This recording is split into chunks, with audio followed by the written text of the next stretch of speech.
Bueno, yo trabajo en una organización que se llama Otros Mundos en Chiapas, México, parte también de la Federación de Amigos de la Tierra. Y agradezco mucho a Amnistía, no solamente la invitación, sino también agradezco mucho la posibilidad que me dan de poder estar acá temporalmente, pues después del asesinato de Berta y el proceso legal y jurídico que sigo ahí en Honduras. Y bueno, les platicaré un poco de lo que está pasando. Y hay algo que también me llama mucho la atención, que hay algunos aspectos de la política económica que se está llevando a cabo en México, y no solamente en México, sino en el conjunto de América Latina, que lo veo acá. Y veo que son como las mismas políticas que se van implementando, y sin embargo la violencia es muchísimo más terrible.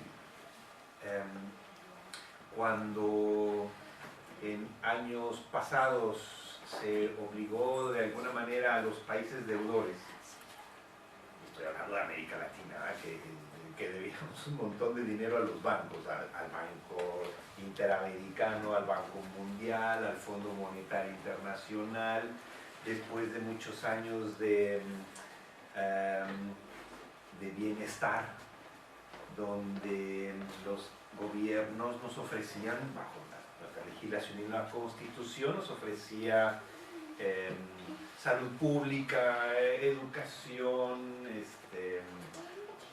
precios de garantía a los productos, subsidios a productores del campo, etcétera, etcétera, pero que obviamente también muchas de estas políticas de los gobiernos incluyeron pues aumentar deuda, y deuda, y deuda, y deuda. Después de 30 años, como en los 70s, 80s, la crisis de la deuda explotó. Y entonces los gobiernos dijeron, pues no tengo dinero para pagar. Obviamente el Banco Mundial y el Fondo Monetario pues dicen, pues si vas a pagar, vamos a ponerte condiciones. Algunos países querían moratoria.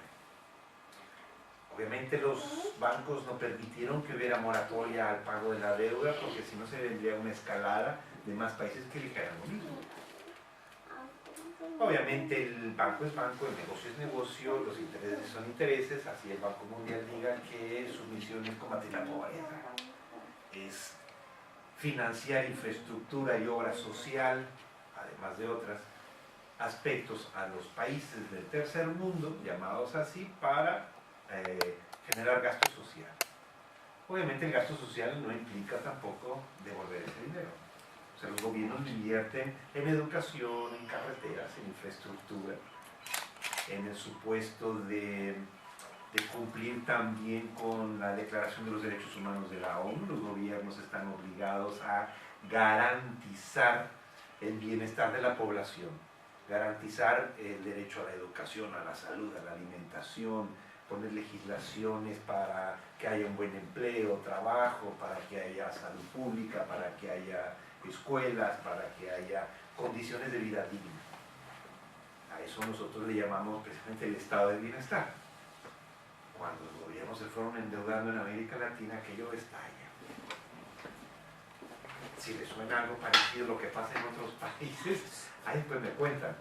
Pero cuando estalla esa deuda, y ya los gobiernos dicen, ya no puedo pagar, ya no puedo seguir pagando, entonces se imponen condiciones. Lo que se le llamó muy elegantemente ajuste estructural, ¿no? Y entonces modifica tu constitución, que es una de las condiciones.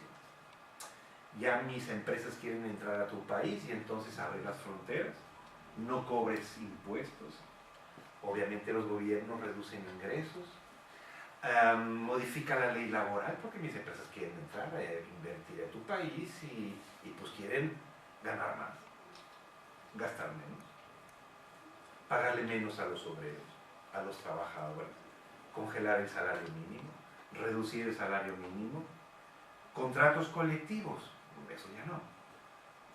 Terminamos ahora por contratos hasta por horas, ya ni siquiera son de 3 meses o medio temporales, ahora ya es por horas.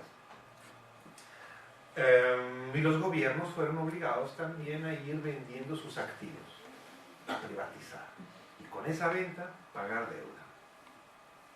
Y empezó entonces el gobierno de México a vender telefonía, carreteras, puertos, aeropuertos, empezó a vender comercializadoras, empezó a vender fábricas. Durante todo lo que se construyó durante muchos años, pues se pone a la venta. Obviamente las empresas, no solamente transnacionales, también mucha de la burguesía nacional, pues compró, como en el caso de Slim, Telmex, y ahora es uno de los más ricos del mundo. Pero al final de cuentas, corporaciones transnacionales que después salieron de México a comprar y a depredar otros países de Centroamérica y Sudamérica que fueron aplicando las mismas políticas. En ese contexto, porque no solamente es yo entro a tu país para vender mis productos, sino también entro a tu casa para comprar lo que hay ahí. Y fueron presionando a los gobiernos poco a poco para modificar la Constitución y permitir entonces que aquello que parecía o que se supone que era soberanía nacional fuera puesta al mercado. Por ejemplo, que las empresas pudieran tener bienes en las fronteras. Antes eso no se permitía. Pues por seguridad nacional. Recordando aquellas invasiones que tuvimos de los franceses y de Estados Unidos, y entonces las fronteras era protección de la soberanía, y obviamente ningún extranjero podía tener bienes a ciertos kilómetros de las fronteras o de las playas.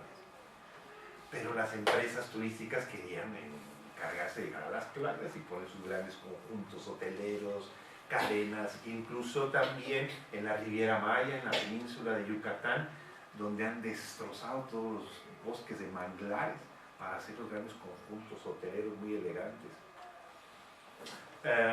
Pero también regasificadoras para exportar, tienen que estar en los puertos, quedarse con el negocio incluso de los puertos, de los estibadores. Se pelean las empresas por ese negocio que es muy grande, de donde sale el petróleo, donde sale el oro, los minerales, donde salen los productos agropecuarios, y ese movimiento de las aduanas, ese movimiento también comercial en los puertos, pues es un gane. Y obviamente pues, las empresas dicen, vamos sobre eso. En ese sentido, los gobiernos fueron profundizando poco a poco la apertura comercial llamada desarrollo, llamada empleo, llamado también bienestar para la población, llamado es un beneficio. Se vendió toda esa apertura como la panacea de mejores condiciones de vida. Y lo que fue generando fue más desempleo. Llegaron las empresas, se fusionaron, expulsaron trabajadores, se redujo el salario mínimo, se congeló, se redujeron también los contratos, ya no hay huelgas, y obviamente las empresas empezaron a subir los precios de todo. Compraban energía eléctrica y subía el precio. El gobierno libera los precios de garantía, libera también los precios de la canasta básica, hay un acierto de productos que no se podían subir por ley para garantizar el derecho a la alimentación. Los huevos, leche, azúcar, ciertos productos que para garantizar que uno lo comprara y poder alimentarnos las familias, pues un precio. Pero obviamente llegaba Nestlé y decía, yo no quiero vender la leche a 5 pesos, sino a 15. Que el gobierno libere el precio y entonces llegó la inundación de productos y productos. Estados Unidos, el gobierno, pues nada tontos, dijeron, ¿cómo nos acabamos la economía mexicana? Y además tenemos ahí 100 millones de mexicanos que comen tortilla todos los días. Pues que le quiten el subsidio a los productores de maíz, a indígenas y campesinos. Le quitan el subsidio y entonces su precio va a subir. Estados Unidos le entregamos más subsidios a las grandes semilleras como Monsanto y su precio baja. Y luego entramos a su mercado y obviamente los quebramos. Y eso es lo que pasó. Y viene la migración de miles y miles de personas para Estados Unidos y después quieren poner una muralla para impedir que los pobres que generan sus políticas entren a su país. En este proceso, la privatización fue avanzando y después el gobierno dijo, muy bien, ahora vamos a privatizar el agua. Ahora vamos a privatizar la producción de petróleo, que es el ingreso mayor del país. Es el principal ingreso de divisas que ya no va a estar en manos del gobierno, sino en manos de las grandes petroleras, la Shell, Texaco, Chevron, etcétera, etcétera, British Petroleum, que se van a quedar con los 30.000 millones de dólares que recibimos de ingresos de la venta del petróleo y que el gobierno ya no va a tener. Yo no sé dónde el gobierno va a sacar para pagarle a los médicos, para que haya medicinas, para pagarle a los maestros de educación pública, a las universidades, cuando elimine ese ingreso. Y desde luego también la eliminación de los aranceles o los impuestos cuando entran las empresas, que no lo pagan y cuando salen, pues ya eso, México dejó de recibir millones de dólares tan solo por no cobrar el arancel al maíz cuando entraba a México. Tan solo el maíz. Y con el Tratado de Libre Comercio con Canadá y Estados Unidos, 1.200 productos agropecuarios de un plumazo no pagaron ningún centavo de impuesto. Entonces esa reducción tan fuerte de ingresos pues va impactando pues, en los derechos humanos. El acceso a la educación. El gobierno dice, cambia la Constitución y dice, ya la Constitución, el artículo 2 decía, todo mexicano y mexicana tiene derecho a la educación desde básica hasta la universidad. Pues le borró la última parte de la Constitución y quedó primaria y secundaria. Si quieres educación superior, la pagas. La política de salud igual es un gran gasto, lo que hay que hacer y el gobierno lo va privatizando paulatinamente.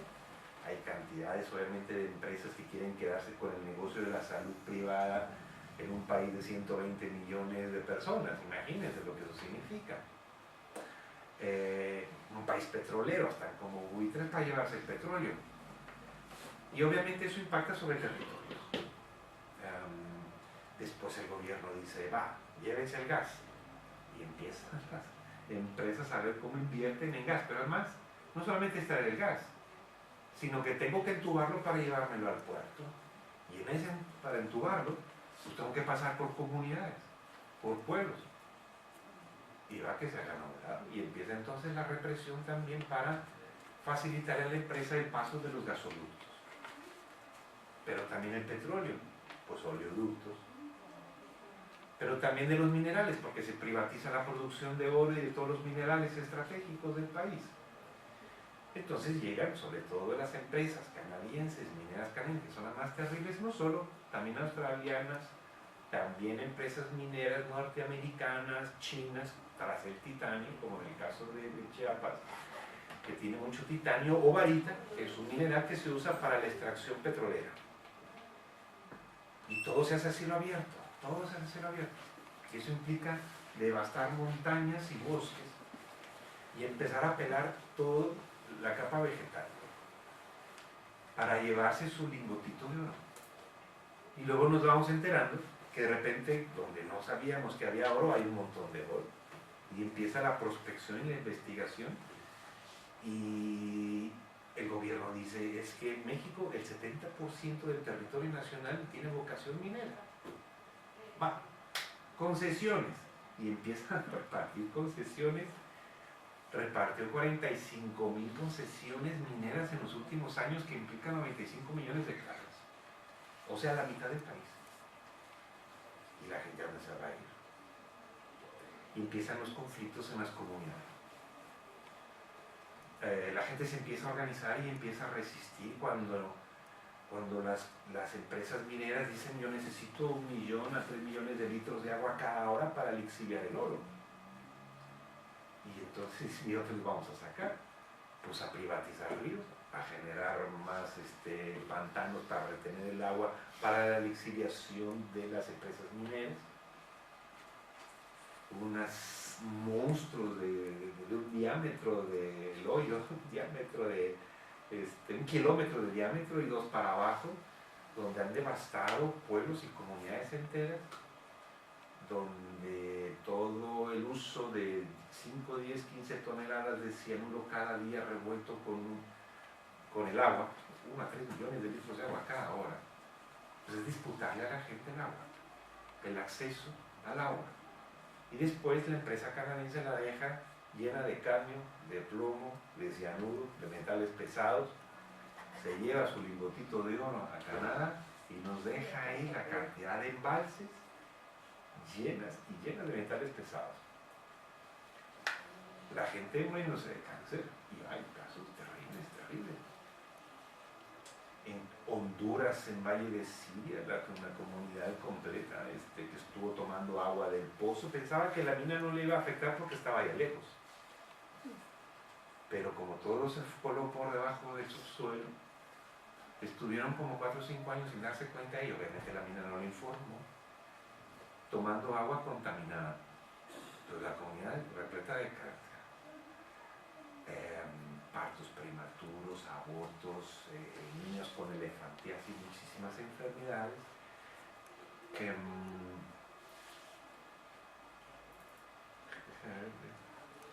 en una ocasión tuvimos la oportunidad de hacer para generar un poquito de conciencia sobre el impacto de las mineras, y también para que la gente pudiera como resistir y también darse cuenta de lo que eso estaba significando en las comunidades. Organizamos una especie de tribunal de salud, tribunal de salud popular, donde pudiéramos ver y palpar los efectos de la contaminación. Y fue terrible. Las imágenes que voy a poner son muy fuertes, pero que son de ahí. Son de las comunidades campesinas indígenas de un proyecto minero de la Goldcorp, una empresa minera canadiense de Guerrero, de San Marcos en Guatemala y también del Valle de Siria de Honduras. Obviamente la empresa no se llevará los millones de litros de agua contaminada a Quebec. Eso se queda en la comunidad, los embalses llenos de metales pesados, generando estas enfermedades en la gente, enfermedades en los ojos, partos prematuros, muchos abortos. Sobre todo los niños eran los más afectados también, se les cae mucho el pelo. Hay también un problema con el cadmio en la piel, en las plantas de los pies. Ahí no se alcanza a ver muy bien, pero a los ancianos, a la gente mayor, le sale la piel como muy gruesa, le llaman como piel de cocodrilo, que se genera por la contaminación de metales pesados. Los bebés con muchas ronchas. Se ve una señora indígena de San Marcos con muchas erupciones en la piel, obviamente con niños con muchas deformaciones. Y estos son los casos que la empresa minera pues obviamente no se responsabiliza. Jóvenes incluso en Chiapas, en una mina de titanio de una empresa china que han fallecido ya, cáncer en los testículos, chicos también jóvenes de 20 años que han fallecido de cáncer, manchas en la piel. Pero eso sí, la empresa minera entrega a Vancouver $5 millones que dona de buena voluntad al sistema de salud de Vancouver. Claro, los canadienses están muy contentos porque la minería les implica un beneficio maravilloso, pero el costo es Otros que si tienen que morir sin atención médica y donde no les dan ni siquiera $1 de indemnización.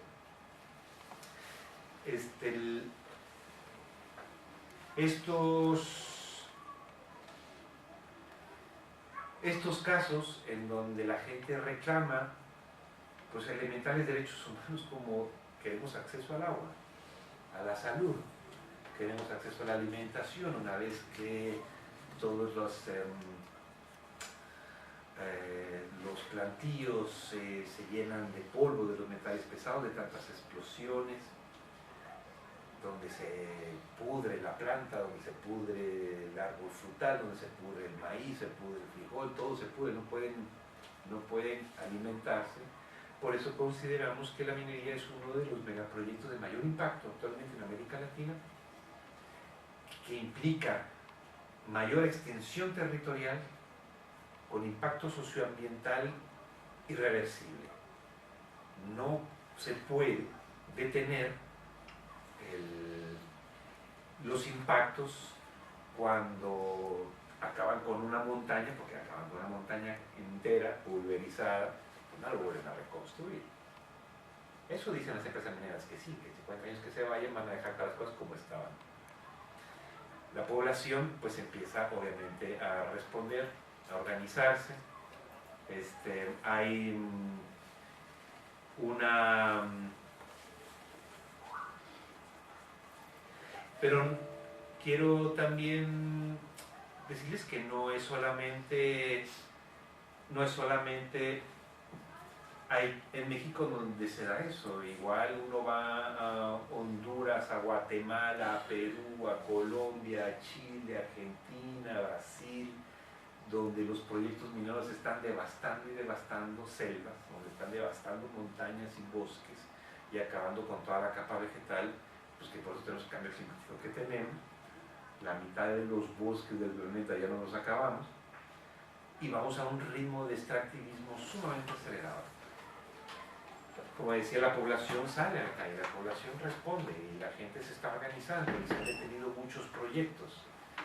Y la gente está diciendo, queremos agua limpia, queremos un medio ambiente sano, queremos comer, queremos nuestra tierra, queremos nuestra casa, queremos nuestra vida. Y como se han logrado detener, las empresas han empezado entonces a demandar a los gobiernos porque bloquean su inversión. Y entonces incluyen las cláusulas de los tratados de libre comercio el concepto de expropiación indirecta.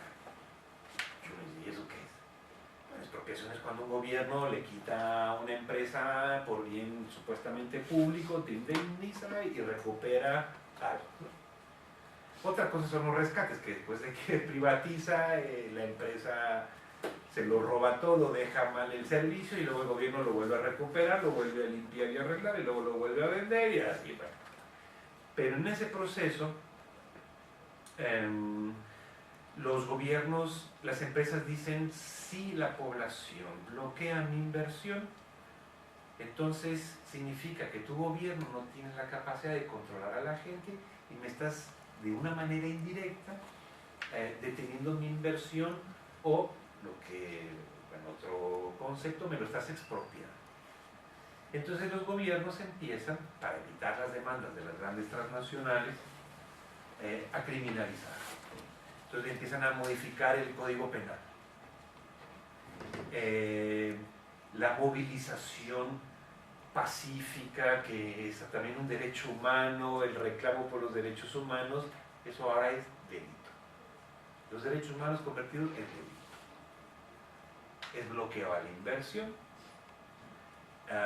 es crimen organizado, incluso también significa secuestro.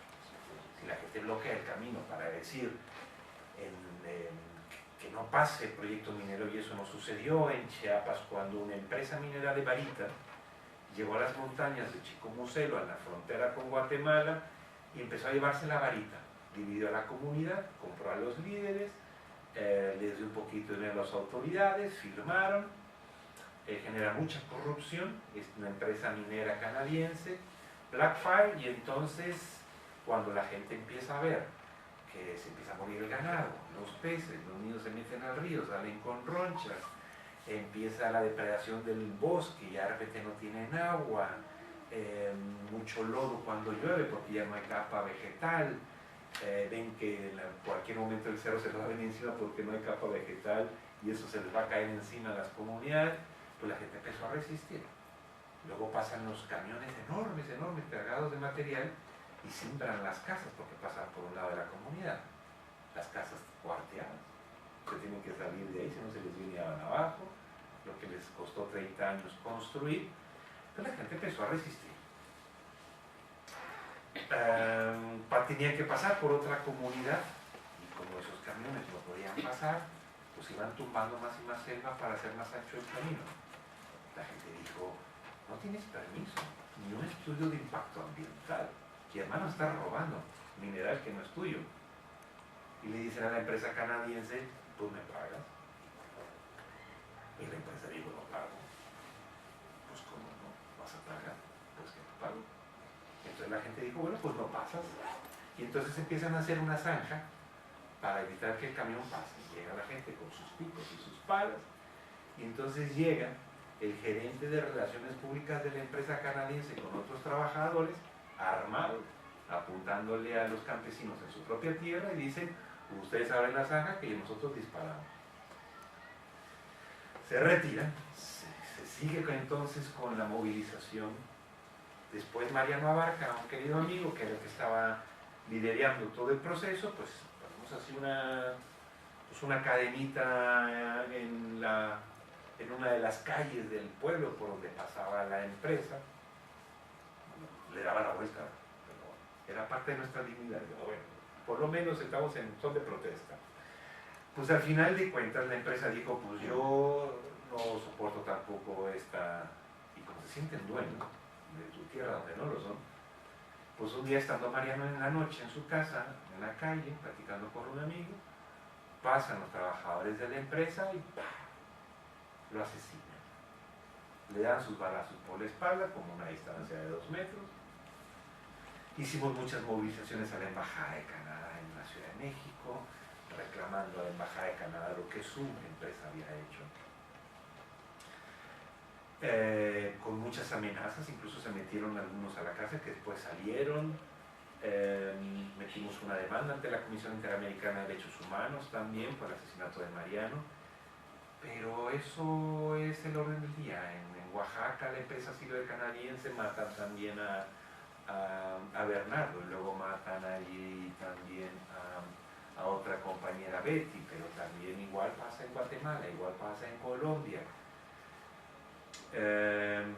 Este extractivismo es tan voraz y hay tantos intereses, y no solamente en las inversiones mineras. Tenemos el petróleo, el fracking, el oleoducto, el gasoducto, el monocultivo de palma de aceite, terrible para la industria, quitándole a la gente y a las comunidades las posibilidades de generar alimentos, y en el caso de Honduras, matando a muchos, población garífuna afrodescendiente de la costa, para que la familia Facuse vaya ampliando sus terrenos de miles de hectáreas de palma de aceite para la exportación. Colombia es otro problema terrible que hay también con la palma de aceite. Y como les decía, llega el oleoducto, gasoducto, y entre otras, llegan también las represas, los pantanos hidroeléctricos, y se vende como una energía limpia. Cuando ya la Comisión Mundial de Represas en el 2000 dijo que esta es energía la más sucia, estamos siempre tenemos la asociación de que la energía hidroeléctrica es energía renovable, limpia, etc. Y en el informe de la Comisión Mundial, pues concluyeron que en el año 2000, que las más de 45.000 grandes represas que se habían construido en todo el mundo habían desplazado 80 millones de personas de sus pueblos y de sus comunidades, que además se habían represado el 60% de las cuencas del planeta, aportando obviamente a la desaparición de bosques, de selvas y también de manglares, bosques de manglares, en la medida en que tú bloqueas, pues que los ríos es como las venas de nuestro cuerpo, tú bloqueas con un torniquete y se te pudre. Los ríos es eso, los ríos es la sangre del planeta que tiene que estar fluyendo. En la medida en que tapamos los ríos y los embalsamos, pues empezamos a generar lo que se ha generado. Decían que el 30% de los peces extintos de agua dulce en el mundo ha sido por causa de las represas, de los pantanos, que el 33% de las represas no funcionaron, que no generaron la energía que esperaban que funcionara, que generan el 5% de los gases de efecto invernadero, por lo cual tenemos este cambio climático. Y en ese contexto entonces hay hay en toda América Latina una lucha feroz contra proyectos hidroeléctricos que pretenden desalojar y desalojar a miles y miles de personas. Pero son miles, no son pueblitos de 3 o 4. En Guerrero, la presa de La Parota pretende afectar a 25.000 campesinos, inundando 17.000, 20.000 hectáreas, para que los grandes hoteles de Acapulco tengan, ¿verdad?, sus fuentes de agua. Eso es permiso para el turismo internacional. Estando en el estado de Veracruz en un encuentro, mientras tenemos el encuentro nacional del movimiento afectados por las represas, la empresa con sus sicarios asesinan a Noé, mientras teníamos el encuentro de comunidades y de pueblos afectados.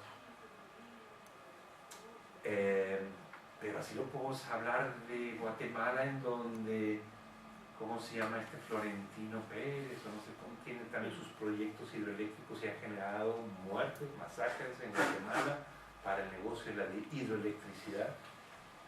Pero de igual podemos decir en Colombia, en Chile, hay todo un movimiento de Patagonia sin represas. Es la sociedad que dice, podemos generar otro tipo de energía limpia, sustentable, podemos generar otro modelo energético, no esto que implica más depredación, que implica más cambio climático, que implica mayor pobreza de los pueblos y un impacto socioambiental también irreversible.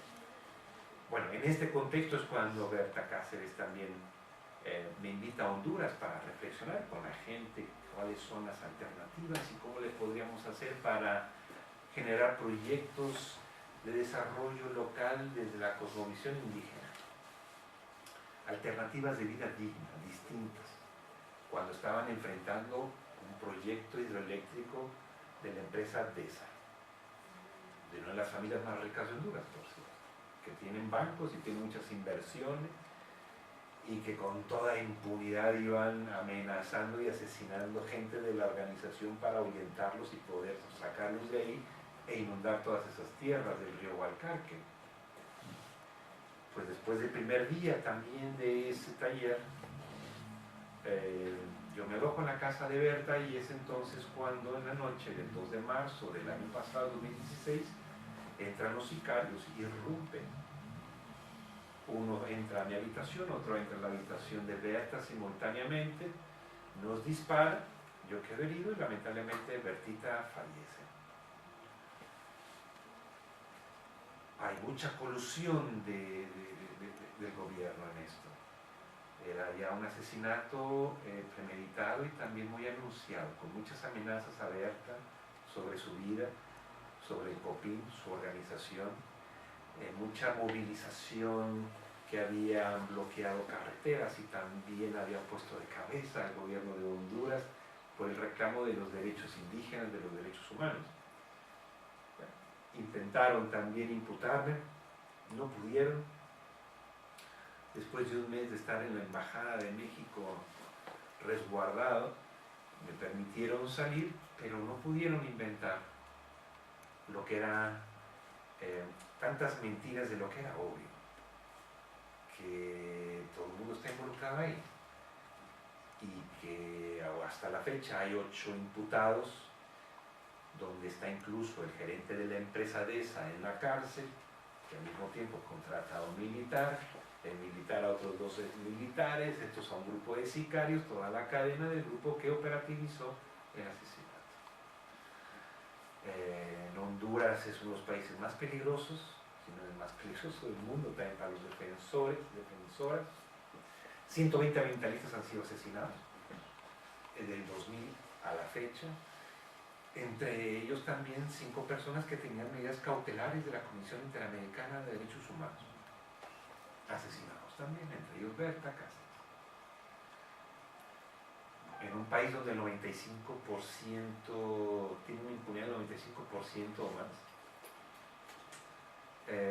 donde asesinatos a diario se cometen en total impunidad y en donde lamentablemente, lamento mucho, que la Unión Europea haya financiado con 30 millones de euros del Fondo Eurojusticia y el gobierno de España aportó otros 2.7 o algo así, para reforzar todo el sistema de derechos humanos y el sistema democrático en un país en donde se lo robaron todo, en donde no se ve avances democráticos ni tampoco mejoría en la gestión de los derechos humanos. Después el nuevo gobierno de Honduras modifica el Código Penal precisamente para criminalizar más el movimiento social. Y de un grupo de causales que era igual a criminalizarlos, pues aumentan como a 30 causales por los cuales el movimiento social puede ser criminalizado y judicializado por el movimiento y por exigir derechos humanos. Y ese cambio, ese nuevo Código Penal, fue financiado por el gobierno de España, incluso por la Agencia Española de Cooperación para el Desarrollo o algo así. Al final de cuentas, y con esto termino, me parece a mí que, como decía Berta, que la responsabilidad al final es de todos y es de todas, porque la lucha que se está haciendo allá, los pueblos indígenas, campesinos, la gente que está luchando por defender el medio ambiente, no solamente por defender sus derechos humanos, sino al final de cuentas estamos defendiendo la casa que nos da cobijo a todos y a todas, estemos donde estemos. Porque ese cambio climático igual afecta aquí, como afecta en China, en Rusia, en Estados Unidos y en donde sea. Como la lucha ambiental que hacen acá, allá nos beneficia, lo cual les agradecemos mucho.